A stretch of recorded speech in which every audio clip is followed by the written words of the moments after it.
A viagem está chegando ao fim. Depois de percorrermos detalhe por detalhe do último livro da Bíblia, podemos dizer que Deus é um Deus fascinante, amoroso, detalhista. Vimos cada detalhe sobre a luta final, o inimigo sendo desmascarado e todas as suas estratégias de engano, e também como a humanidade é advertida quanto ao perigo do tempo em que estamos vivendo. O fim está mais próximo do que imaginamos.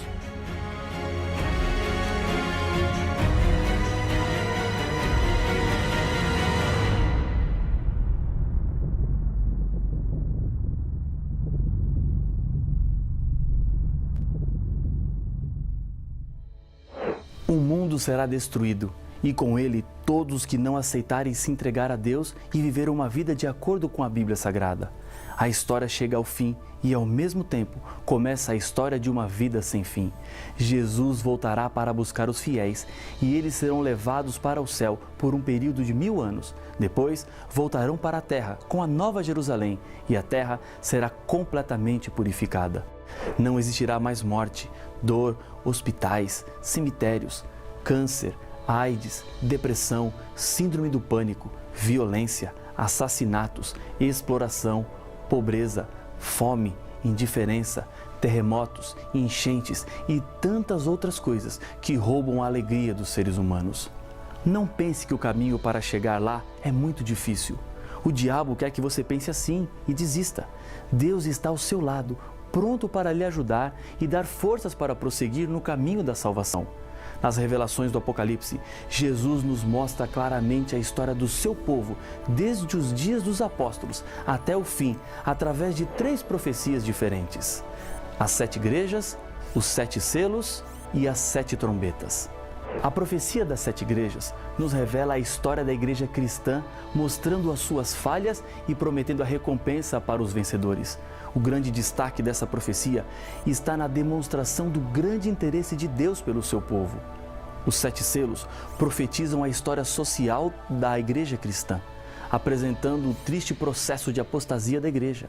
Ela se afastou da mensagem pura da palavra de Deus e contaminou-se com doutrinas inventadas pelos homens. Deus é apresentado como aquele que controla a história e dará fim à dor e ao sofrimento. As 7 trombetas revelam a história política e religiosa que ocorrerá paralelamente à história da igreja cristã. As 4 primeiras trombetas mostram a desintegração do grande Império Romano Ocidental pelas tribos dos povos bárbaros que prepararam o caminho para Roma papal. Tanto o livro do profeta Daniel como o Apocalipse profetizam que esse poder religioso perseguiria durante 1260 anos os que acreditassem na Bíblia. A 5ª e a 6ª trombetas descrevem as investidas das tribos maometanas sob o comando de vários líderes, lutando contra o cristianismo.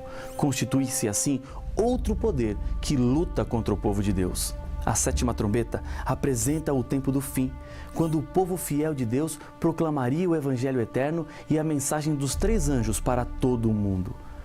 Alguns eventos aconteceriam no mundo durante o tempo da 7ª trombeta. Acompanhe a leitura de Apocalipse capítulo 11, versos 15 a 19, onde estão relacionados esses fatos. O 7º anjo tocou a trombeta, e houve no céu grandes vozes, dizendo: o reino do mundo se tornou de nosso Senhor e do seu Cristo, e ele reinará pelos séculos dos séculos. E os 24 anciãos que se encontram sentados no seu trono, diante de Deus, prostraram-se o seu rosto e adoraram a Deus, dizendo: graça te damos, Senhor, Todo-Poderoso, que és e que eras, porque assumistes o teu grande poder e passaste a reinar. Na verdade, as nações se enfureceram, chegou, porém, a tua ira e o tempo determinado para serem julgados os mortos, para se dar o galardão aos teus servos, os profetas, aos santos, aos que temem o teu nome, tanto aos pequenos como aos grandes, e para destruíres os que destroem a terra. Abriu-se então o santuário de Deus, que se acha no céu, e foi vista a arca da aliança no seu santuário, e sobrevieram relâmpagos, vozes, trovões, terremotos e grande saraivada. Vejamos apenas os eventos separados. A revelação do Apocalipse nos diz: o reino do mundo agora se tornou de Jesus Cristo. No Jardim do Éden, Quando Adão e Eva haviam cometido o pecado e arruinado a perfeição do mundo, perceberam que estavam sem roupas e pela primeira vez sentiram vergonha. Para tentar resolver o problema, fizeram roupas com folhas de figueira. Uma roupa de folha de figueira não é resistente, apenas disfarça, como todas as soluções humanas que podemos arrumar para tentar solucionar o problema do pecado. Neste momento, o reino deste mundo saiu das mãos de Deus e, por escolha dos seres humanos, passou para as mãos do diabo. Lá no Éden, um cordeiro teve que ser morto e com a sua pele uma roupa foi feita. O sangue derramado daquele animal representava o sangue de Jesus, o Cordeiro de Deus, que tinha o poder de tirar o pecado de todo o mundo. E é por isso que o domínio deste mundo volta para Jesus. Ele pagou o resgate e adquiriu o direito de salvar o ser humano da consequência final do pecado, que é a morte. As nações se enfureceram. Jesus profetizou em Mateus 24 que nos últimos dias haveria guerras e rumores de guerras, cada vez mais e com maior intensidade. Constantemente ouvimos de novos conflitos ao redor do mundo. Existem regiões que estão em constante alerta. A qualquer momento, mais uma guerra pode começar. Há muita disputa de poder. Esse é o quadro que a 7ª trombeta nos mostra. Chegou o tempo determinado para julgar os mortos. O julgamento começou em 1844. Quando João descreve o santuário de Deus na 7ª trombeta, ele viu a Arca da Aliança, que ficava no segundo compartimento do santuário, chamado de Santíssimo. Foi aí que Jesus entrou ao se cumprirem os 2.300 dias, anos, de Daniel capítulo 8, verso 14. Quando Jesus sair do lugar santíssimo, terá terminado o juízo investigativo, a mediação de Jesus e o tempo de graça, no qual é possível ainda se salvar. Todos os seres humanos passarão por esse juízo. Dele não tem como escapar. Esse tempo é chegado com a última trombeta. Isso nos deixa claro que estamos vivendo no fim dos tempos. Tempo de destruir os que destroem a terra. Isto acontecerá na volta de Jesus a essa terra, quando ele fará justiça salvando os fiéis e condenando os que não são fiéis. Jesus vem para recompensar a cada um mediante as suas obras. Não existe nenhuma promessa mais confortadora para os seres humanos que enfrentam as dificuldades da vida. Jesus é o único caminho para a salvação. Muitos seres humanos têm dificuldade para entenderem que Jesus é a solução para tudo. O Apocalipse é um livro de decisão. Deus está chamando de um lado, chamando para a salvação através do Cordeiro. Do outro lado está o diabo, tentando reunir o máximo possível de pessoas para enganar e seduzir. Se você analisar seriamente os seres humanos hoje, verá que existem 3 grupos: os seguidores de Jesus, os seguidores do inimigo de Deus e os indecisos. Os indecisos são pessoas que ainda não descobriram a verdade. Elas nunca rejeitaram a Jesus, mas estão caminhando na direção contrária, crendo sinceramente que estão no caminho certo. As revelações do Apocalipse abrem os seus olhos para entender qual o caminho certo a ser trilhado. Depois de estudar as profecias bíblicas, você não pode permanecer neutro. No fim dos tempos, o terceiro grupo, dos indecisos, desaparecerá. Somente existirão 2 grupos, os do Cordeiro e os do diabo. A Bíblia apresenta muitas ilustrações para reafirmar essa verdade, dizendo que no fim dos tempos existirão apenas ovelhas e cabritos, trigo e joio, mulher vestida de sol e mulher vestida de vermelho. Os indecisos terão que tomar uma decisão em algum momento. Não decidir-se no final será o mesmo que decidir-se contra Cristo. Sinais na natureza: relâmpagos, vozes, trovões, terremotos e grande saraivada. Com o tocar da 7ª trombeta, começam as 7 pragas, que representam o princípio do juízo de Deus contra os perdidos.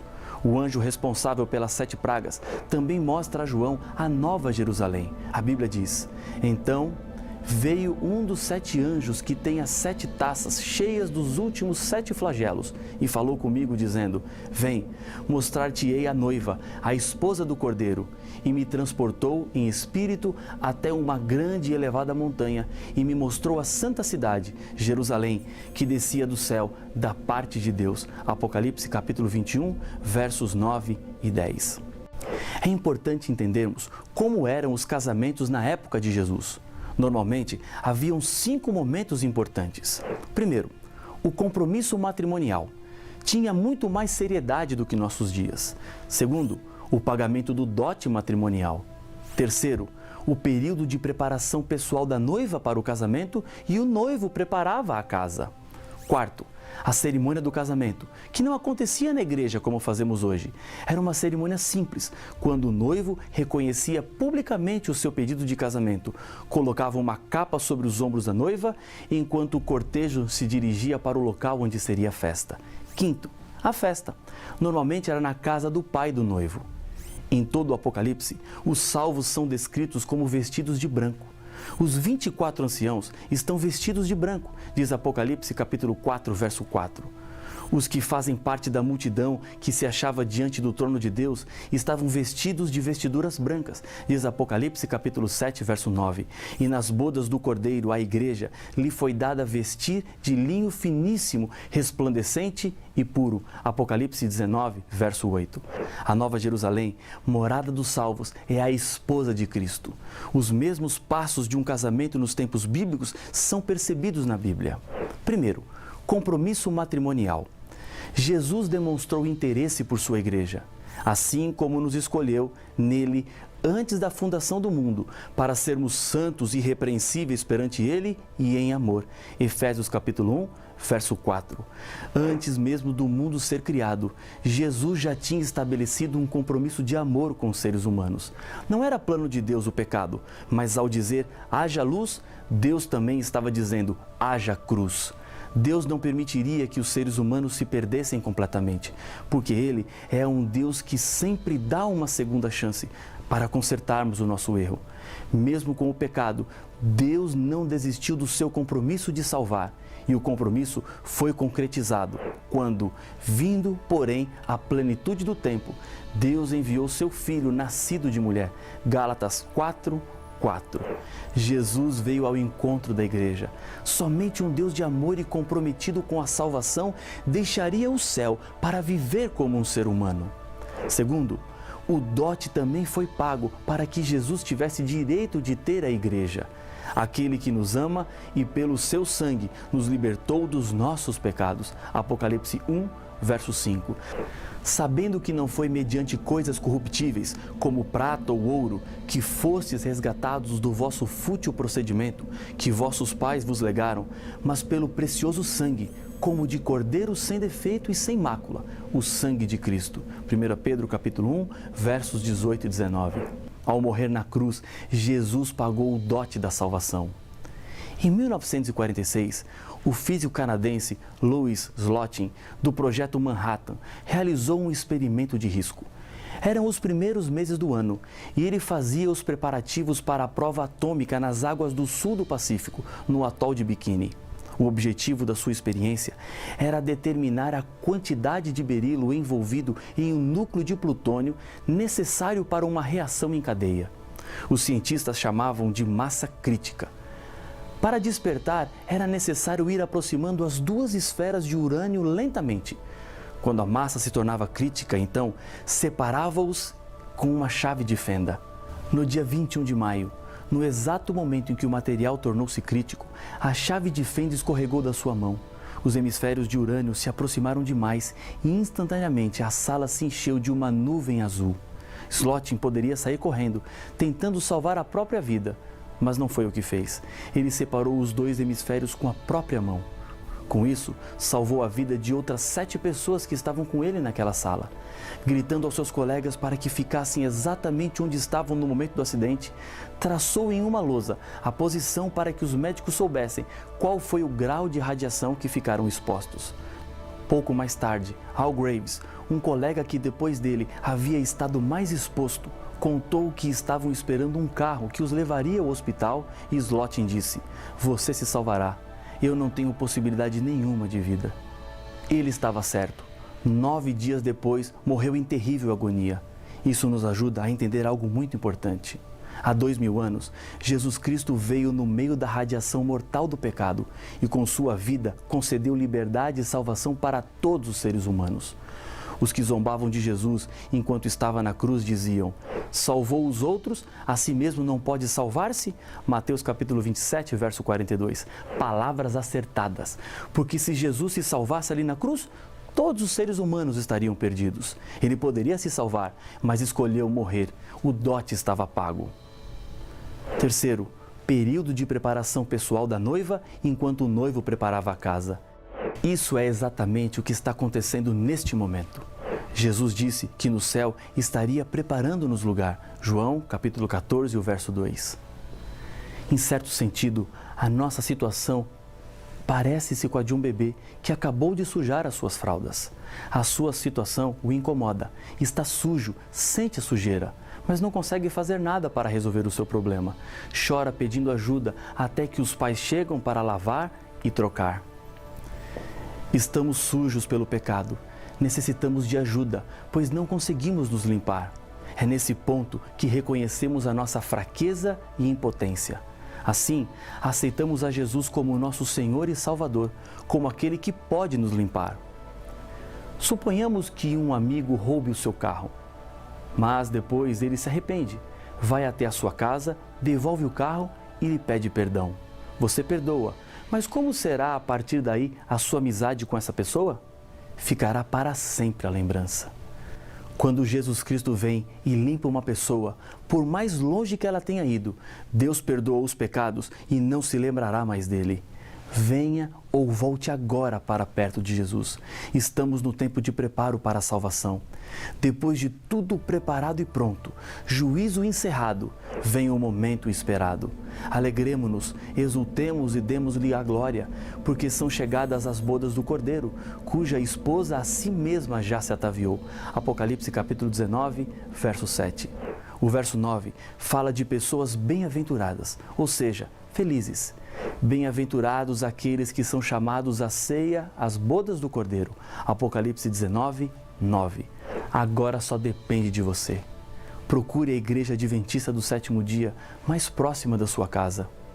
Decida hoje fazer parte do povo de Deus aqui na terra. As verdades são claras e já não há mais tempo. Chega de sofrer. Pare de enganar-se a si mesmo. Venha para a maravilhosa luz. Deus está contigo e nesse momento está lhe convidando para fazer parte do grupo dos salvos. Deus não chama com hora marcada. Não me diga que o seu momento ainda não chegou, porque amanhã pode ser tarde. Ele está lhe chamando agora. E para confirmar a sua decisão e a aceitação, eu quero lhe convidar a orar comigo. Senhor Pai nosso, obrigado pelas verdades do Apocalipse, pelas decisões tomadas, pela salvação estendida e pela graça outorgada. Toma conta da nossa vida. Aceita a decisão tomada nesse momento, em nome de Jesus. Amém.